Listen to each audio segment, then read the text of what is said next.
బఠానీ, కొంచెం అల్లం వెల్లుల్లి పేస్ట్ వేసి కలుపుదామండి. పసుపు కూడా వేసుకోండి.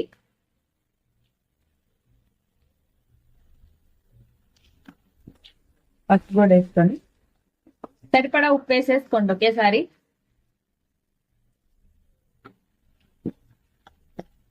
జస్ట్ అలా వేగనిచ్చి తర్వాత క్యాబేజ్ వేసేసుకున్నాం. క్యాబేజీ సన్నగా తరుక్కున్నాం కదండి, ఇలా మొత్తం ఒకసారి కలిపుకోండి. ఇంకా కలిపుకొని అది మగ్గేదాకా వెయిట్ చేయాలండి. మూత పెట్టి కొంచెం సేపు మగ్గబెడదాము. ఇదిగోండి మగ్గిపోయింది. ఇప్పుడు కొంచెం కారం వేసుకుందాం, కొంచెం గరం మసాలా వేసుకొని ఒకసారి మళ్ళీ కలిపండి.